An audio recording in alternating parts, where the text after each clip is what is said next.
What did Leo think about the movie? Well, I'll let you talk first. You said... Well, hold on.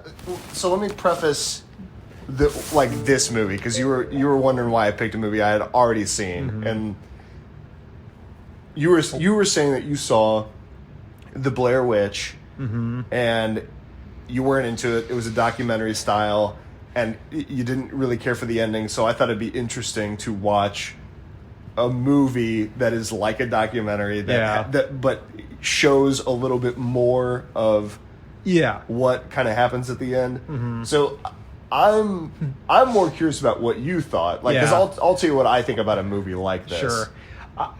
I think it accomplished the goal of it being like, it wasn't above what it was trying to be. Like, it knew it was like this mockumentary style, scary news, like found footage film, right? I think it does better than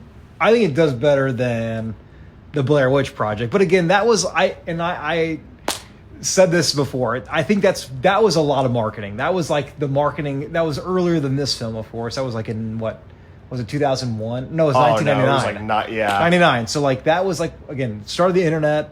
I kind of say this in my other review too, is like, yeah, that was a whole marketing thing, and it made it feel very real. This was like, you could tell the found footage, like it looks a little better. It's more stabilized. Like the actual camera effects are faked, like the static and the noises, So I thought it was scarier than the Blair Witch. I'm not gonna say it's better, because it's just like different.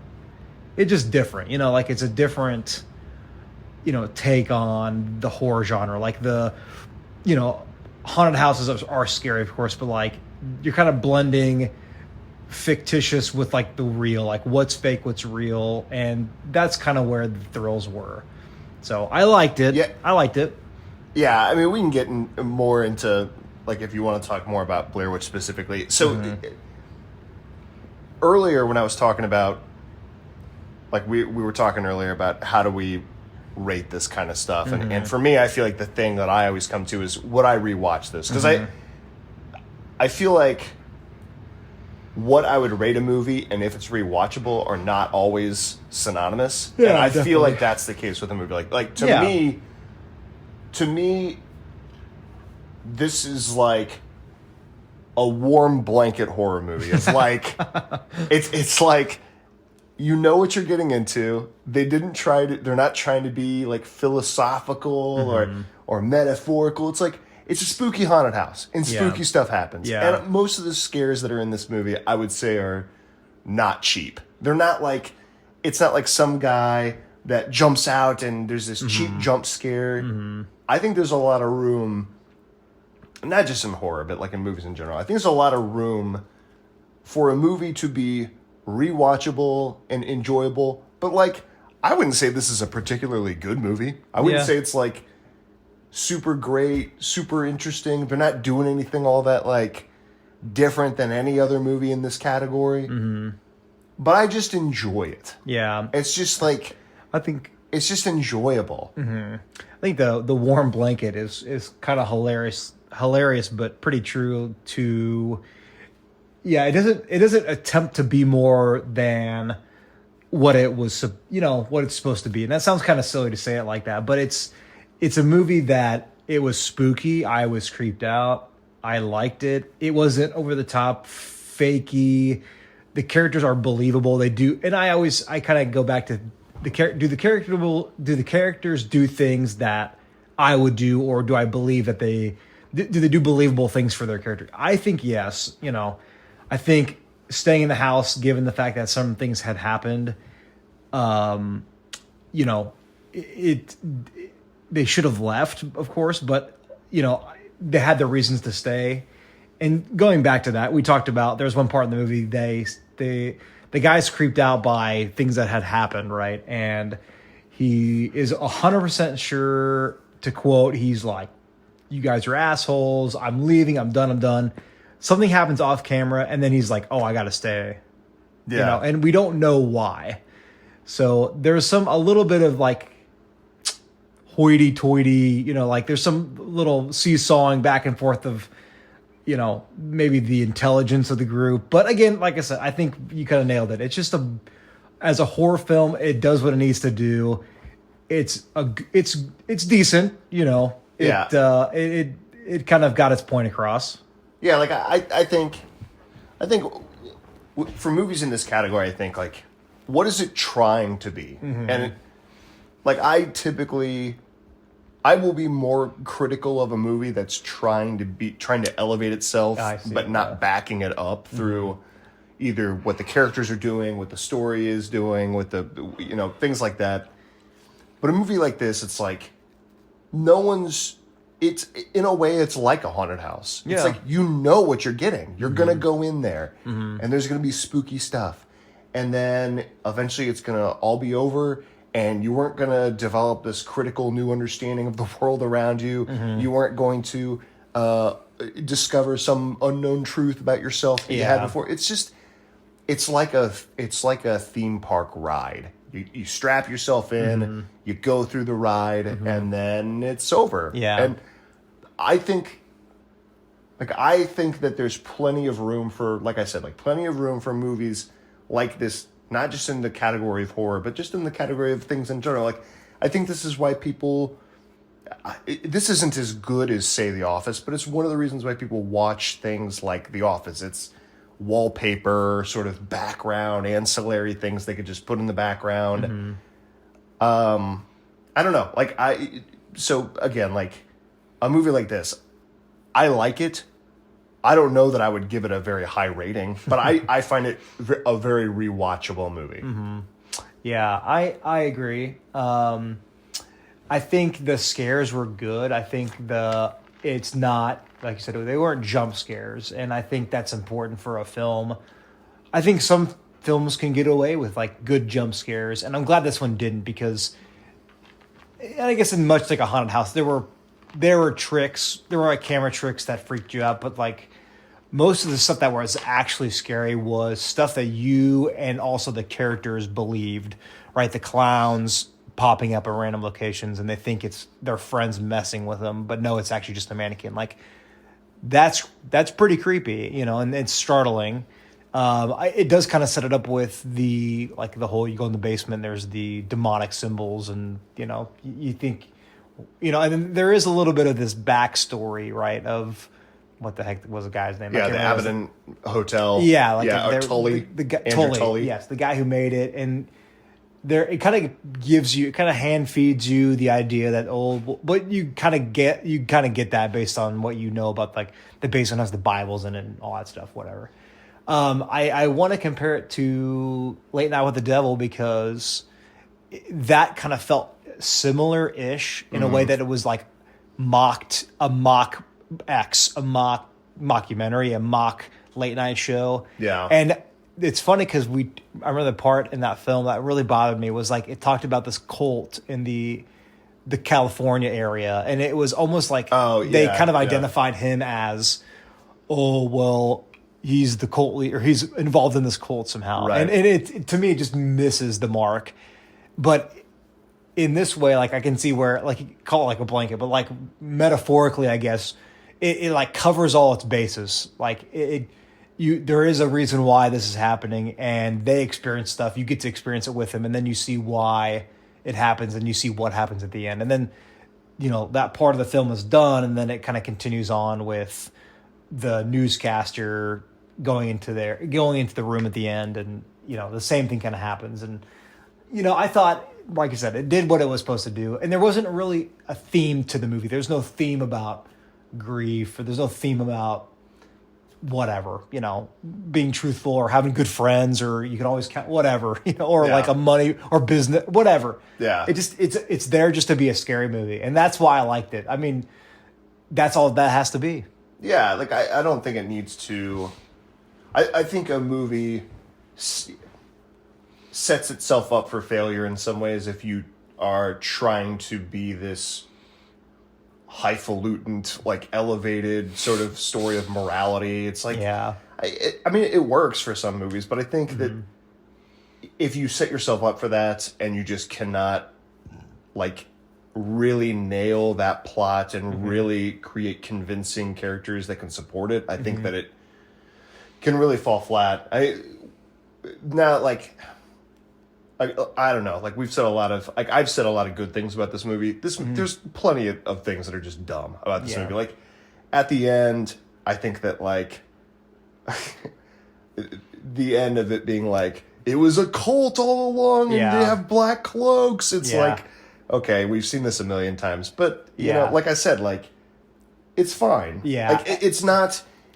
This isn't an A24 movie that came out in a couple years ago and had this big critical acclaim or whatever. It's like it doesn't have to do that. Yeah, it's just like it's not trying to position itself as a movie that's like that. So I can overlook it a little bit. But one thing that I think really works for a movie like this when you just don't have the budget is taking a documentary-like approach is a really effective way to overlook actors that are maybe not A or B list actors, because nobody watches a documentary, nobody watches 60 like a Forensic Files and really compliments the acting ability of anybody that's in those shows, because they're supposed to be real people. Real people are awkward. Real people are not the most comfortable in front of a camera, and I think that that's a really good way to be resourceful in a movie like this. Yeah, I think that's a really good point, actually. One that I don't think about too much, and I think budget wise, I think they did, again, like it's all filmed in one house, and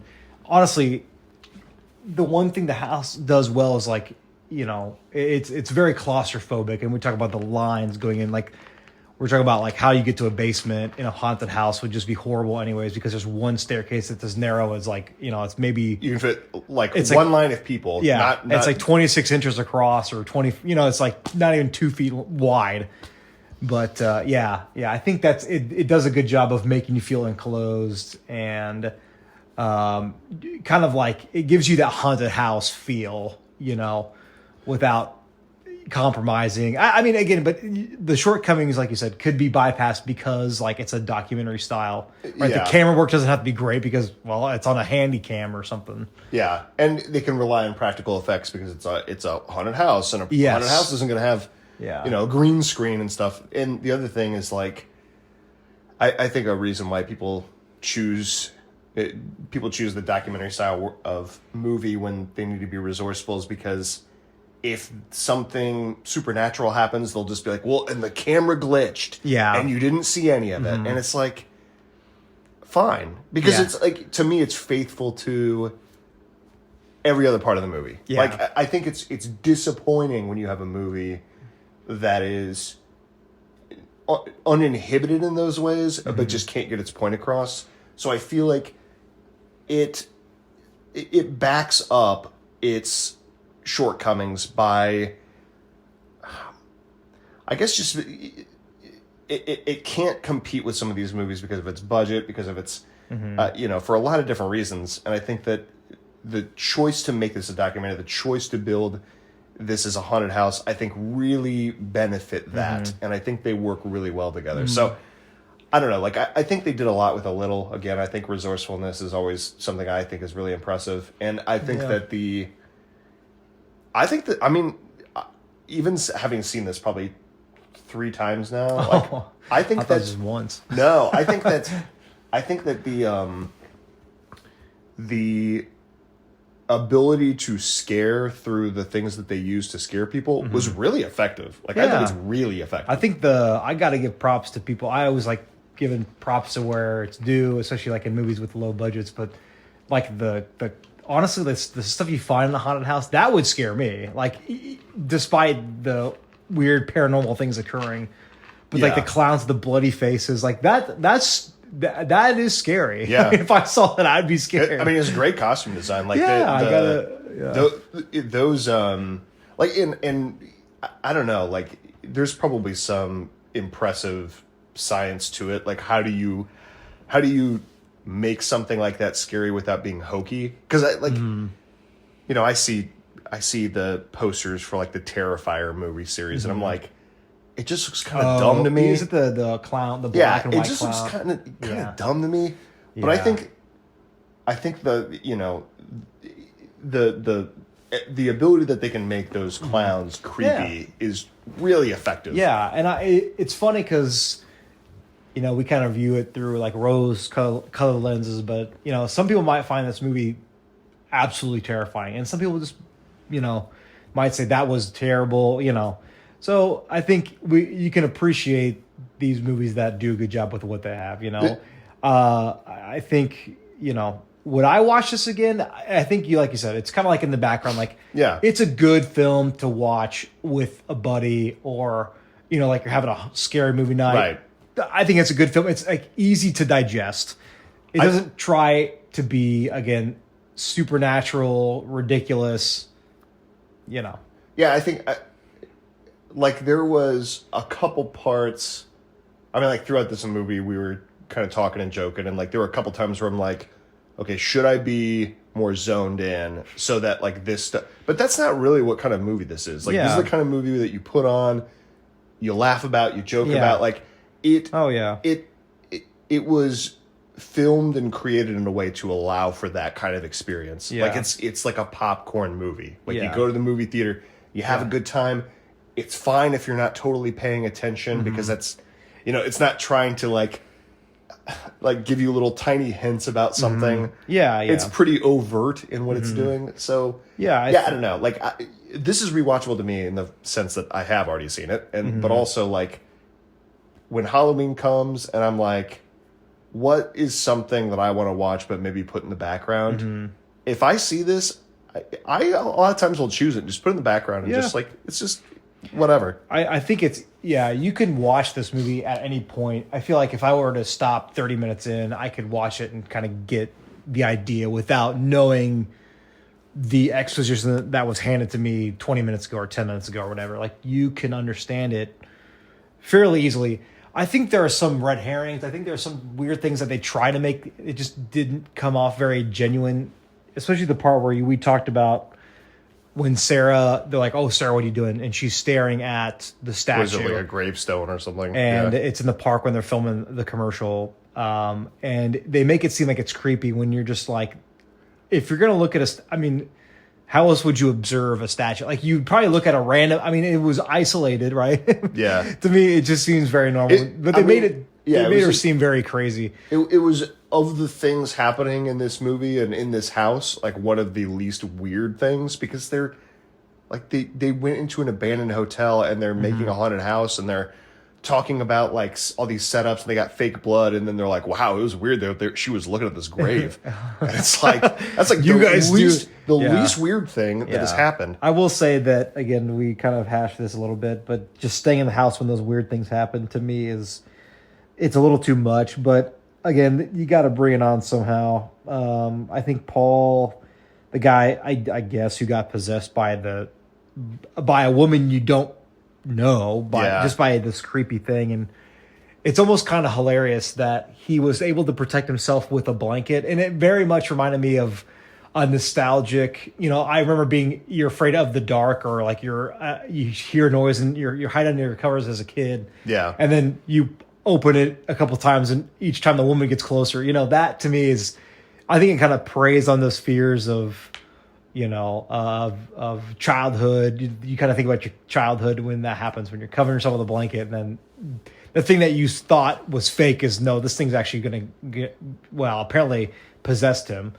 You know, again, but you don't get much backstory about that. You don't get much backstory about who the guys in the cloaks are. I guess it's some satanic cult. But. Yeah, and honestly, it's like, well, I mean, this is the next thing I was going to say, is that, like, you honestly don't really need it. And in fact, I think it makes the movie worse to know anything else beyond it, which is why I mean, shockingly, or maybe unshockingly, there's, let's see, there's 3 more movies after this. I've seen, I think the next 2, I think one of them I maybe had watched all the way through, and the other one I just kind of like fast forwarded, stopped. And they just, I mean, like every horror sequel, they just exponentially get worse. Especially because I think they tend to rely more, they try to expand the lore, which I think weakens the with them reducing the amount of mystery, it like makes it not as scary because they're like, Yeah. oh well, here's the backstory on There's this too many Tully guy, loopholes. right? Well, Yeah. and it's just like Plot holes. it's more interesting to not have it fleshed out. Mm-hmm. But the more that you start getting into it, you feel like you're just reading a Wikipedia article. Yeah. And then, but there was, and they progressively rely more and more on like CG, which diminishes the quality too. So I'm guessing with the big success, I'm guessing it had like a pretty good turnout of the box office. Were those films? I don't know. I mean, I'm not so sure this was released in theaters. Oh, was it? I don't think. I don't know. Maybe. I don't know. Yeah, I'll have to look. But I don't remember it. When you said that, I thought it was some David Lynch film. Oh yeah, House. yeah. No, you know what's funny is there's one that was released in 2023, and obviously this is going to do nobody any good listening to this. But look at the IMDb picture of the two clowns that are sitting there. Oh my gosh! It looks like an ICP music video. They're like just kind of like sitting next to each other and like it's playing in the trailer. If you look it up, you can see these. It's called the Carmichael, the Hell House LLC Origins, the Carmichael Manor, and it's like two clowns next to each other, but they're kind of like posing a little bit. It kind of looks like an ICP, like a 1930s. But it's funny because you talk about that's what the Carmichael Origins, but the name Carmichael wasn't stated in this film at all. No, I mean, shockingly, this movie has 6.2 out of 10 in IMDb, That's pretty good. Which is extremely generous. Like that's for the fourth movie. Yeah, well, you can add comments to Spotify if you think we should watch the next two. Just leave a comment and let us know. It almost just looks too bad. I'm looking through some of these like actors and actresses to see if any of them look familiar. They're not at all. Yeah. But I don't know. I guess to wrap things up on my end, like I guess I can give a rating on this because I have seen this before. Sure. I think I would put this at like a solid 2.5, which it sounds bad, but It's really 50%. yeah, like to me that's like what I would give a movie that I think is like it was okay. Yeah. But I also think that the rating and how rewatchable something is are not always intertwined, Right. which is why I find this very rewatchable, but I would not call this a good movie by any means. Yeah, we were touching on this too. I kind of have to feel like I have to retract my 3.8 on the previous film, The Dark and the Wicked. I mean, I was thinking about it, and I try to think about it in terms of percentages. Like that's like 1.2 away from a perfect score. It's not anywhere close to that. So I kind of agree. I don't know if I can give that a rating. I would have to think about giving this one a rating, and I don't know what I would give it right now because, as Aaron said, I think movies can be bad, on a rating scale, but fun to rewatch. I don't think they're necessarily, intertwined. Well, I just think that ratings they always have to be so contextual. Like, no one is I can't grade this movie on the same scale that I would grade The Godfather. Like, it's just, they're completely different movies. Right. And so I guess that's a fair point. So I feel like when I watch a movie, I think like, what are they trying to do and are they succeeding at it? And am I having a good time? Yeah. Like, I feel like that honestly is what it comes down to a lot of times. And like, I don't know, like some of my ratings probably don't make a whole lot of sense. Like giving a 2.5 to this and giving a 2.5 to something else. It's like, sometimes they're just not in the same league, but a lot of it comes down to like, what is this? Is this movie's intent? Are they succeeding at what they're intending to do? Yeah. And I feel like the intent of this movie is just to have fun. Yeah. I think that's I think it does that for sure. I think I will say I'll give it an idea. Like I would say this is an average horror flick that I would watch again. Yeah. Yeah. I mean, maybe if I wouldn't, like I said, it depends on the context. Like I wouldn't sit down by myself and watch it.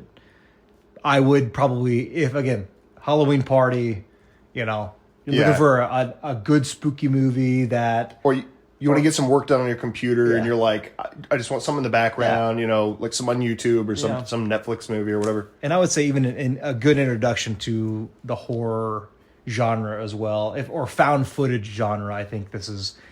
I think it does. I think Blair Witch is a necessary watch. but I think this one does it better. I mean, that's an unpopular opinion. I'm going to get. I feel No, like I mean, like, I never. To me, I never begrudge somebody's thoughts on a movie because it's like it just may not hit you. Like it's. Yeah. I tend to give a movie like Blair Witch a little bit more grace because I think that it was like without it, movies like this don't exist. Yeah. Yeah. But I mean, like, does it hold up today? I don't know. Like, I guess it just depends on if that's the kind of movie you like. But they all can't be bangers. Yeah, I think the Blair Witch Project is a product of its time. It at the time, it was probably spectacular. I'm sure people would agree with that. But yeah, so if you like the found footage genre, this one might be worth checking out. Yeah, we should end this the way we've ended all of them by singing the theme song at the end. All right, well, you start. And it's was there a piano sound in there? No. Ding. Ding. Dong. And then it was, thank you for listening.